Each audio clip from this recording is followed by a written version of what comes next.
Good morning and happy Wednesday. I'm Kara Rucker. Topping our news today, Title 42 gets another temporary lifeline. The Supreme Court keeping the border policy in place until they're able to take up the case next year.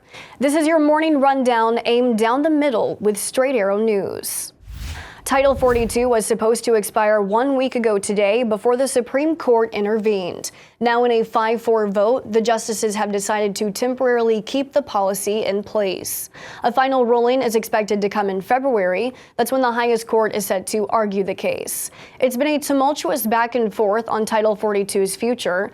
To date, officials have used the measure 2.5 million times to send asylum seekers back across the Mexico border. Whether you haven't been able to get to where you need to go, or you're one of our heroic employees caught up in a massive effort to stabilize the airline, to know is that we're doing everything we can to return to a normal operation. It's been a domino effect for Southwest Airlines. Their flight schedule has been dismantled from consecutive days of thousands of cancellations. Already today, 2,500 flights, the majority of flights scheduled, have been nixed from the board, and is expected to be the case for several more days. The CEO says extreme weather and demand initially threw the company off course. Our plan for the next few days is to fly a reduced schedule and reposition our people and planes. And we're making headway, and we're optimistic to be back on track before next week.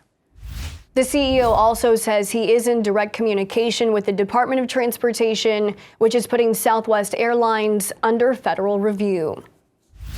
The blizzard that has bared down on Buffalo, New York is now the worst weather disaster to hit the area in 2 generations. The death toll has now risen to 31, more deadly than the historic blizzard of 1977. The snow continues to pile on to the already 6 feet of snowfall. State and military police have been called in to keep drivers off the roadways. So I want people to understand there's a lot of roads that are completely blocked right now that have no access whatsoever. And people are trying to drive on these roads or trying to get into these neighborhoods, and they can't. Please, please, you heard the mayor beg, I'm begging, stay home. Officials saying it's impossible for emergency crews to respond to emergency calls in current conditions. Later in the week, as the snow melts, local officials are bracing for the threat of flooding. Kari Lake, who lost her bid for Arizona governor, is now being ordered to pay tens of thousands of dollars to her opponent and incoming governor, Katie Hobbs. Lake contested the election results in court but lost the case. Now Lake is being ordered to compensate Hobbs for legal fees related to the election lawsuit. Hobbs asked the court to also sanction Lake for bringing forth the lawsuit challenging the election, which the judge dismissed. Any visitors from China to Japan will now be required to take a COVID test. Japan is tightening its COVID-19 travel requirements as case numbers surge in China. Chinese hospitals and funeral homes are reportedly drained of resources as COVID-19 cases have seen a dramatic increase this month. To prevent the spread to Japan, the country is requiring testing. And if a traveler tests positive, they will face a 7-day mandatory quarantine.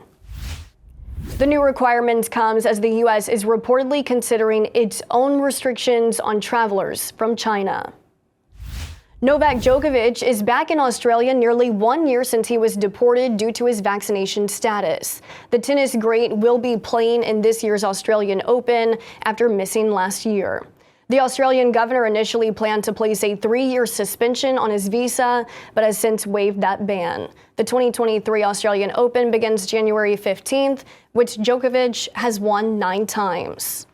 I think that he is going to be, again, the player to beat. He finished 2022 as playing the best tennis. He does want to get to equaling the current record held by Rafa. And he does want to get to a point where he has a goal to be the greatest of all time. That's going to do it for this edition of your Morning Rundown. Thanks for watching Straight Arrow News, where we strive to deliver journalism without agenda. From the heartland of America, I'm Kara Rucker. Have a great day.